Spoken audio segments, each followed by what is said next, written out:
Hello po mga kababayan, si Dante Maravillas, Bicolano vlogger, broadcast journalist from Albay. Sabi ni Sara Duterte po, Sercos Zarzuela daw, yung ginagawa ng ating Pangulong Bongbong Marcos na pag-inspeksyon, pag-imbestiga sa mga anomalos, guni-guni na mga flood control projects. Yan o, Sara Duterte, tinawag na Sercos ang pag-imbestiga sa flood control projects. Sabi niya, panoorin na lang natin sila sa kanilang zarzuela. Yan niya, Mr. Maravillas, ang masasabi mo dyan sa naging reaksyon ni Sara Duterte. Ang zarzuela po, yung sa Blue Ribbon Committee ng Senado. Malamang yun ang zarzuela. Pero yung expose, mga kababayan, ni Ping Lacson, yun, hindi yun zarzuela. Kasi yung mga iniimbestigan doon ay base po sa naging suna ng ating Pangulong Bongbong. At yung launch na isumbong sa Pangulo, galing mismo yon mga kababayan, sa sumbong ng mga mamamayang Pilipino. Kaya malabo na zarzuela yon. Isa pang hindi na zarzuela na masasabi natin, yung sinusulong po ng Congress na investigasyon. I think magsisimula na rin po sila. September to yata. Yung Tri-Committee. Kasi po, pinangungunahan yun ng minority. Walang control ang majority. Doon mga kababayan sa magiging investigasyon ng minority. Buwilo sila doon. Ang mag-spearhead po, si Terry Ridon, Bicol Saro. Yung Bicol Saro po, independent po yon. Independent sa majority. Left-leaning din yun po. Kaya malabo ang sinasabi po na zarzuela na investigasyon tulad ng akusasyon mga kababayan ni Sara Duterte. Yan sabi rito sa report ng News 5, panoorin na lang daw natin. Panoorin na lang natin sila sa kanilang zarzuela. Ito ang komento ni Vice President Sara Duterte sa pagharap ng administrasyon ni President Bongbong Marcos sa problema sa korupsyon sa bansa, partikular na sa umano'y anomalya sa flood control projects. Sinabi niya to nang tanungin siya kung paano niya haharapin ang mga usapin ukol dito kung mayroon siyang pagkakataon. Sabi ni Sara, yan yung sinasabi ko kanina na ayaw kong magbigay ng libreng advice sa administrasyon. Korupsyon tapos flood control lang. Ang daming projects sa gobyerno, hindi lang flood control projects. Saad ng bise, ayaw kong magbigay ng libreng advice sa administrasyon. Panoorin na lang natin sila sa circus nila. Unang-una po, hindi man po sinisik yung advice ninyo. Kasi wala man talaga kayong maibibigay na advice. Kasi sa sarili nga ninyo po, hindi ninyo na-advisean yung sarili ninyo. Tingnan ninyo, patong-patong na problema yung inyong kinakaarap. Di ba? So hindi kailangan po, Sara Duterte, ang advice ninyo. Hindi kinakailangan ng ating Pangulong Bongbong Marcos. Kayo ang nangangailangan ng advice. Kasi kung sa anak, kayo yung anak na nawala sa landas, sa tamang landas. Kasi nga po, wala din sa tamang landas yung inyong tatay. Di ba? Wala man maibibigay na tamang advice yung inyong tatay. Kasi wala din sa tamang landas. So, lahat kayo nawala sa direksyon. Kaya patong-patong yung problema ninyo na kinakaharap. Na yung abogado nga po ninyo, si Atty. Kaufman, ang iniisip makipagkita sa ating Pangulong Bongbong Marcos para hilingin ang approval para sa nire-request ninyo sa ICC na interim release. You see? So, malamang sa malamang, yan ang request ni Atty. Kaufman na interim release at gustong makipagkita sa ating Pangulo para makiusap, malamang disapprove. Di ba? Saan ka nakakita na yung abogado gustong makiusap sa ating Pangulo? Tapos, siguro, sige ang parinig lang. Sige ang papresko ni Atty. Kaufman na they are seeking audience with the President. Kaya sabi ni Yossi Castro kahapon, ang tanungin ng media, wala man yan yung request na pinapadala sa amin sa palasyo. Yan sabi rito, Palace yet to receive Duterte camp's request to speak with Marcos. Malamang reject agad mga kababayan, denied. Ba't pa makikipag-usap sa kanila yung ating Pangulong Bongbong Marcos na diniliver na nga sa ICC? Ang may discretion yan, yung ICC, hindi yung ating Pangulong Bongbong Marcos. Confused na, mga kababayan, yung kampo ng mga Duterte. Maging si Kaufman. Sabi nga natin, tumiklop. At malamang, itong sinasabi ni Kaufman, may basbas kay Digong. Sige na niya, baka mauto natin yung Pangulo. O, di ba? Pagkatapos, sasabihin ni Sara Duterte, hindi daw siya magbibigay ng libreng advice para po dito sa sa issue ng corruption sa flood control. Hindi po kinakailangan ng advice ninyo. At hindi sinisik ng ating administrasyon yung advice ninyo. Ano man ang makukuhang mabuting advice sa inyo po? Unang-una, kasama yung previous administration sa papaimbestigahan. Ba't magsisik ng advice sa inyo? 13,000 flood control projects ang reported. Ang sabi natapos ng previous administration. Anong epekto? Diba? Kasama po yung previous administration sa dapat na paimbestigahan. In fact, may ginawa na po na house probe ng previous administration. Kaya lang, walang nangyaring maayos po. Kasi hawak nila yung gobyerno. Ayan na. January 4, 2019.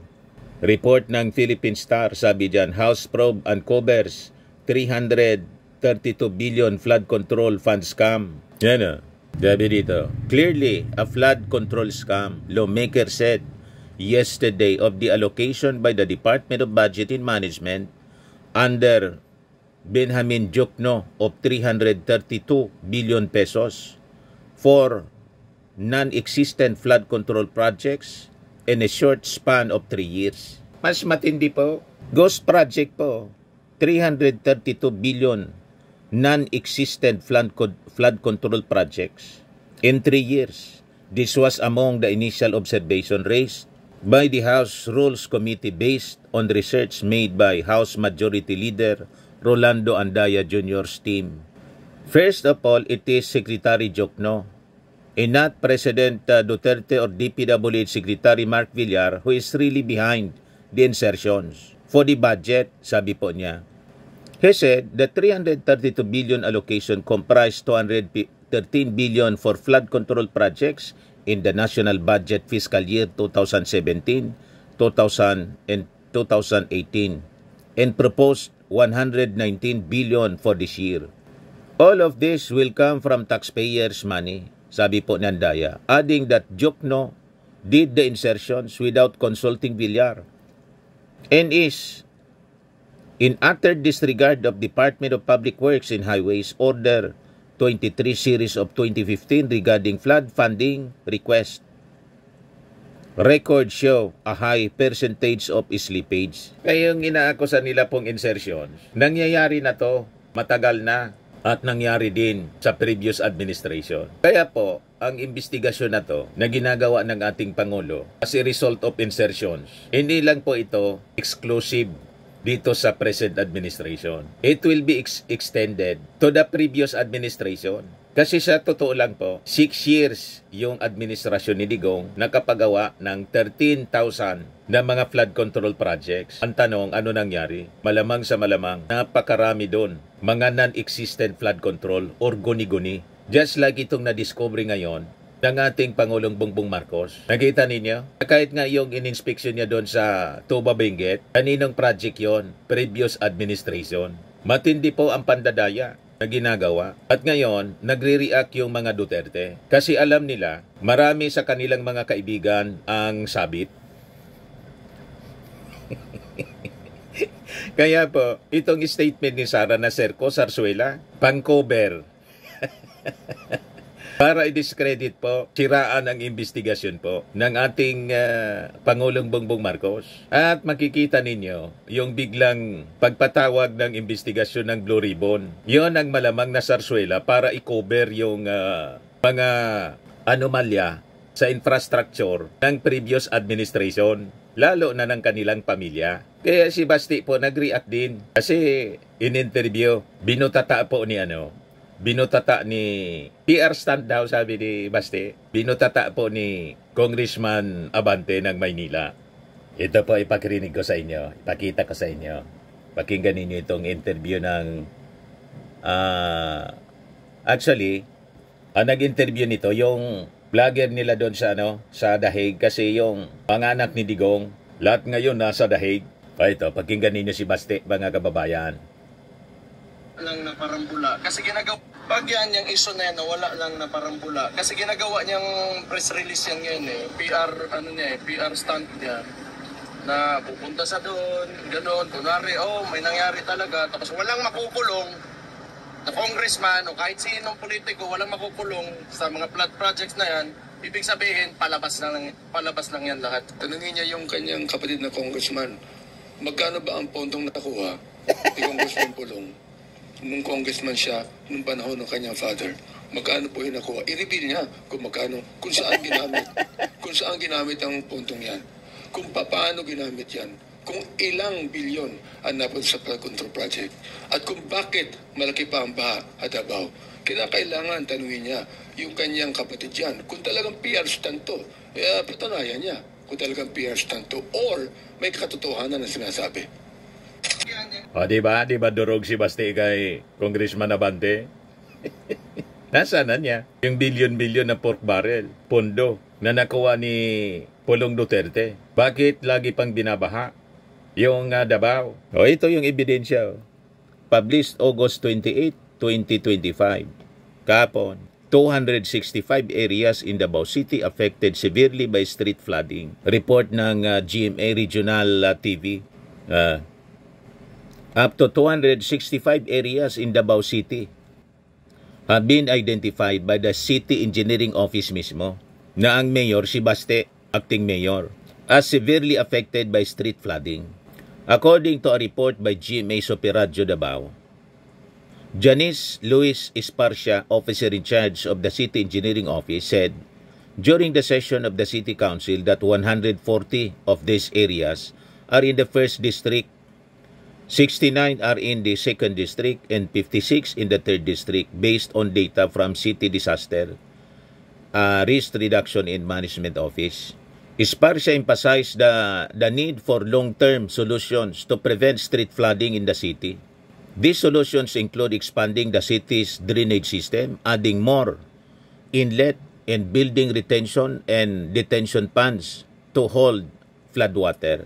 Additional flood control structures such as box culvert, flood walls, and pumping stations are also needed in coordination with the Department of Public Works and Highways under JICA Flood Mitigation Master Plan. So legit ang tanong, mga kababayan, ni Congressman Benny Abante. Sa bilyon-bilyon na nakuha ang pondo during that time ng kanyang tatay, ni Pulong Duterte, bakit hindi ito nagawa ng long-term solution na sinasabi ng kanilang City Engineering Office? At bakit wala hanggang ngayon ng long-term solution na dapat sana natapos na to? Kasi bilyon-bilyon nga po na pondo ang nakuha ni Pulong. Yan ang punto po ni Congressman Benny Abante.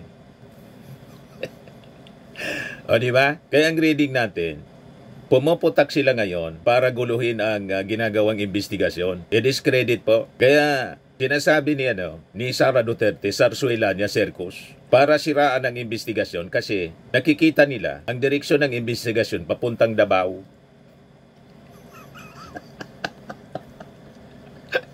Di ba? Hindi man po pwede na hindi mapunta sa Davao. Inuna muna ng ating Pangulo yung Bulacan, sunod Iloilo, sunod Baguio, malamang ang sunod Davao. Nababasa nila, mga kababayan. Kaya ngayon pa lang sinisiraan ng circus. Nagets na ninyo kung bakit gano'n ang sinasabi ni Sara Duterte? Yung kanyang cousin nga po, hindi makumbinsi. Nagbigay na din ng tip si Noel Duterte. Kasi sabi ni Sara, nanawagan siya for wider corruption probe not limited to flood control anya. Yan Sunstar Davao, Vice President Sara Duterte has called for an investigation into massive corruption in government amid administration's crackdown on anomalous flood control projects. Biglang nag-post si Noel Duterte, kamag-anak nila, na hindi kumbinsido sa pamamalakad nila. Sabi niya, let's start that investigation with the 612,500,000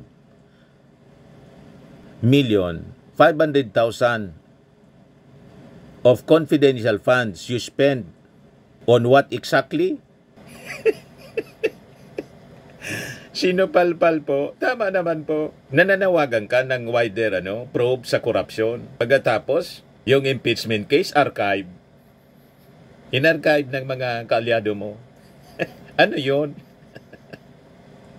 Di ba korupsyon yon? Investigasyon sa korupsyon. Pagkatapos, sinabotahin ng mga kaalyado niya yung trial. Imbis forthwith proceed, forthwith archive. At yung abogado niya, nagpasaklulo sa question yung technicality, constitutionality po, question sa Supreme Court. Nakita ninyo? Double talk palagi sila mga kababayan. Iba yung sinasabi sa ginagawa. Alam na natin yan kasi paulit-ulit nilang ginagawa ang mga ganyang mga pronouncement. O ngayon, ito na naman, nag-challenge siya. Hinamon yung ating Pangulo, yung Marcos administration, for a wider probe sa korupsyon daw. Pagkatapos, sasabihin niya, Zarzuela, yung ginagawang investigasyon ng administrasyon sa mga flood control projects, circus daw Zarzuela. At kay Baste, PR stunt. O diba? Yan sabi dito. In an interview in The Hague, Netherlands, Duterte expressed doubt about the real intention of the government in launching a massive investigation into anomalous flood control projects across the country. Huwag tayo tumigil sa flood control projects dahil noong 2023-2024, noong 2024 last year, nagsabi na ako sa school building program pa lang ng Department of Education, pinagati-atian na ng members of the House of Representatives pero walang nag-react. Hanggang ngayon, walang nagsasalita, walang nag-iimbestiga. Hindi lang naman flood control sabi ni Sara. Diretso nilang kinuha yung budget, diretso nilang kinuha ang school building program, ang SBP, at pinagati-atian nila sa loob ng House of Representatives. Diniretso nilang ini-attach yung listahan nila doon sa GAA, House version ng GAA, at inakyat nila sa Senate. In fact, during the Senate hearing ng Department of Education, lumabas na yon at tinanong yon ni Senator J.B. Estrada. Jingo Estrada siguro or J.B. Ercito. Pero nung nagsabi kami at alam yon ni BBM, wala naman siyang reaction So kaduda-duda kung bakit bigla ngayon meron tayong investigation sa flood control projects kung seryoso talaga sila. Seryoso po talaga sila. Yung sa Kwan nga po, yung sa Tuba Benguet, kapartido pa niya. Yung kontraktor doon, Partido Federal ng Pilipinas, tumakbo. Ilang siguro natalo. Pinuntahan mismo ng ating Pangulo. At malinaw naman yung sinabi ng ating Pangulo na kung mafa-found out na involved yung kanyang mga kaalyado, kaibigan, hindi na niya tayo kaalyado. Malinaw yun na statement ng ating Pangulo sa interview po sa kanya. Yan Mga kababayan, pakinggan natin yung sinasabi ng ating Pangulo dito. The key thing here is to fix the problem. I always say this, but I'm sure you've heard me say it before. Fix the problem, not the blame. You cannot fix the problem without knowing who to blame. Yes. So that one thing follows another. So for us to fix the problem, we have to know what happened and where did it go wrong at sinong dapat managot. Meron dapat naman managot dahil sa dinadaanan na hirap na dinadanas ng ating mga kababayan. They have to be told who is responsible and somebody has to answer for their suffering. Paano kung kaalyado ninyo? Sorry na lang. Hindi na kita kaalyado kung ganyan ang ginagawa mo. Ayaw na kitang kaalyado. Malinaw na Sara Duterte, ayaw na kitang kaalyado. Kahit kaalyado. And in fact, itong mga contractors na to, dati itong sumusupport sa ating Pangulong Bongbong Marcos. Ang sabi ng ating Pangulo, kasi binigyan sila ng negosyo. Di ba? Kaya nga mga contractor sila ng ating gobyerno. Binigyan na sila ng pabor. Bakit? Inaward sa kanila yung kontrata. Ang pakiusap lang naman ng ating Pangulong Bongbong Marcos, pag ikaw binigyan ng kontrata ng gobyerno, gawin mo yung tama, i-implement mo ng maayos, pag mong dadayain, di ba? Binigyan ka na ng hanap buhay, ng kontrata, pagkakakitaan, Pagkatapos, ano ginawa? Anomalous yung implementation. Dinaya yung gobyerno. Worse, yung iba guni-guni. Walang in-implement na project. Yan ang ayaw ng ating Pangulo. Niloloko ng mga contractors. Kasabwat yung mga congressmen. And maybe, sabi ni Ping Lacson, may mga senador din na sangkot. Pati mga mayors at gobernador. Kaya nga po, nilunsad ng ating Pangulo ang sumbong sa Pangulo. Linaw ang mensahe ng ating Pangulo eh. Hindi na kita kalyado. Ano kayo ngayon? O ngayon, kunin natin yung mga reactions dito ng mga netizens. Sabi ni Ababaw, bobo. Sabi ni Pete Egar, ngungo ka talaga. Sabi ni Maggie Taverner, the worst vice president in the Philippine history. Sabi ni Gina M. Caranza, yan ang BP, sarili lang iniintindi. Di mo dapat pinipersonal kung ano man yung problema niyong dalawa ni PBBM. Kung mahal mo ang Pilipinas at concern ka sa tao, uuwi ka na dito at tutulong ka. Binabantayan mo, tatay mo dyan, pinapasweldo ka ng Pilipinas. Sabi ni Madido, ma'am, you are the whole circus. Sabi ni Melda Alim, parang ikaw din lang. Circus at Sarsuela din gawa mo. Sabi ni Tomas Shelby, 51 billion is webbing. Sabi ni Nam Odarom, stop na dapat sweldo sa bruhildang ito, inutil. Sabi ni Edgardo Cullarin, she knows those who are investigating in the Senate are her sympathizers and allies. Sabi ni Anthony Ongkinko, 51 billion, where yun na? Sabi ni Jessie Francis Ribostillo, she is very toxic. Hilig magpuna, wala namang nagagawa na matino. Iwan ko kung bakit support ka pa rin. Sabi ni Marilo Galo, harapin po ninyo ang kaso against sa inyo. Huwag kayong magtago sa likod ng mga kaalyado nyo sa Senado. Nakakaawa po kayo dahil blinded kayo sa ginagawa ninyo. Sabi ni Marisa de Guzman, BBM, the greatest president of the Republic of the Philippines, he globally admired for his integrity, intelligence, and strong character. Sabi ni Dali Kauntik, sayang kung natuloy ang impeachment, na-clear nyo na sana pangalan ninyo at na pangalanan nyo na ang tunay na pangalan ninyo, Grace Piatos, etc. At nabulgar din ang mga tunay na kurakot. Yan din ang malaking ambag ninyo sa mga mamamayan na matagal nang naghihirap dahil sa korupsyon, puro na lang criticize, di ginagawa ang solusyon. Sabi ni Angel Marie, BP na tagapuna, walang gawa, pero sinasahuran, sana all. Sabi ni Nixbal, sabi nung panaytor at di may paliwanag yung sarili sa anomalya sa ginasta niyang pera ng bayan. Sabi ni Jonaldo Manalo, Madam BP, manahimik ka na kasi you don't matter at all anymore.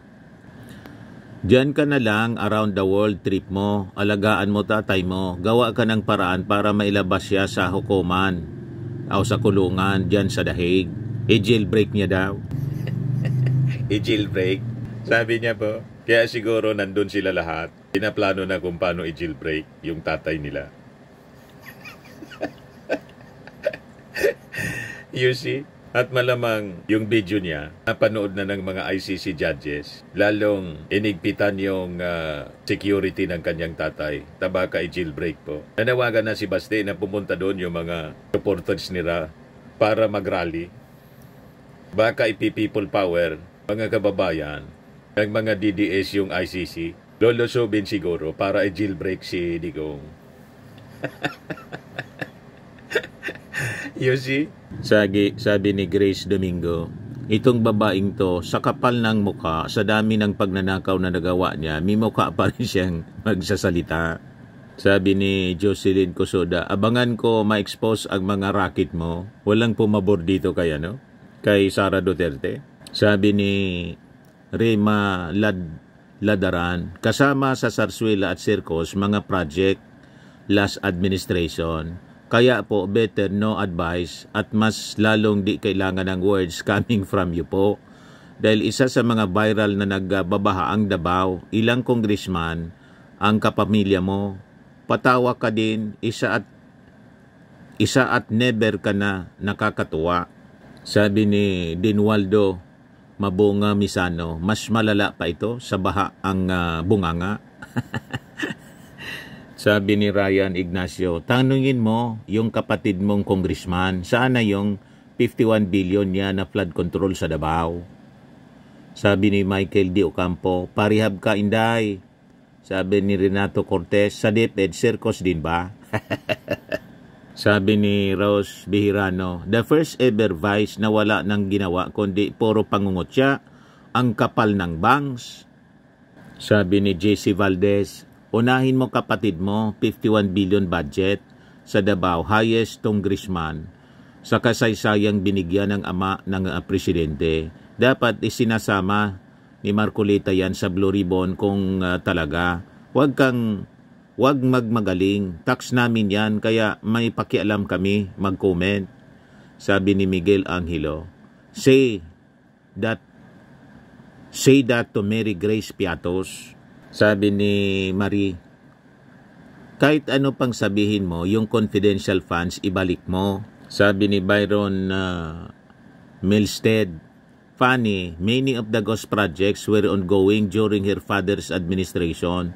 But I guess that is irrelevant. Move the country forward by abandoning dynastic politics. You see, walang pumabor kay Sara Duterte sa kanyang sinabi. Ang intensyon mga kababayan nito, na pag-label niyang Zarzuela para tiraan ang ginagawang investigasyon ng ating Pangulo. Kasi maraming sabit sa kanyang mga kaibigan at kapamilya. O diba, malinaw mga kababayan? Yan malamang ma-revive ito po. 332 billion flood fund scam 2019. 265 areas in Davao City affected severely by street flooding despite ng billion-billion na flood control projects at pork barrel ni Pulong. Yun ang hamon ni Congressman Abante kay Baste. O diba pa? Sa mga naghanap ng malinis and spacious fitness gym, pumunta lang po kayo sa aming Colossal Fitness Gym. We also offer Grab Car Rental with our brand new 2023 model ng Toyota Innova. We also accept booking for those who are planning to travel via PAL, Cebu Pacific, and other airline companies, local and international, and bills payment for Meralco Bills, PLDT, Aleco Bills, etc. Ang Colossal Fitness Gym is located at 3rd floor Security Bank Building, Landco Business Park, Legazpi City, Albay. For inquiries, look for Chilon Maravillas. Contact number 0966-802-0949. Yan yung aming Innova. Lagi na pong matao sa amin. Pati mga foreigners po, tingnan ninyo. Mga British tourists sila. Ang lalaki ng katawan mga kababayan, nag-gym sa amin. Ito naman po, Indian National. Ito mga mga European sila. Ito naman yung bago naming product na binibenta online, Eye Glow Serum. Whitening po siya galing sa South Korea. Tingnan ninyo yung epekto sa aking anak na architect entrepreneur, Riz Maravillas. For inquiries, look for Riz Maravillas on FB. Ito naman po yung Firmax Firming and Lifting Cream. Pinapahid po ito sa mga pulses at iba pang affected area. Mainam po ito sa mga pains at paninigas ng mga kasukasuan. Ito po, Automax Radiant Serum. Sa mukha naman yung application. Anti-aging po siya. You will look 10 years younger than your age. Ito naman po yung bagong product naming binibenta online. I Am Worldwide Amazing Pure Organic Barley Powdered Drink Mix from Australia. Ayan po, sa 8th anniversary ng I Am Worldwide Corporation. Sa SM Mall of Asia sa October 19. Yung gusto mga kababayan na mag-try nito na napaka-healthy drink mix, amazing barley, message na lang po kayo sa amin. Kung magninegosyo kayo sa aking anak na architect entrepreneur Riz Maravillas. Sa mga mahilig naman po sa mga imported bags and wallets, dumiretso na lang kayo kay Ma'am Eileen Rosales, Eileen Closet po. Nakabase sa Amerika.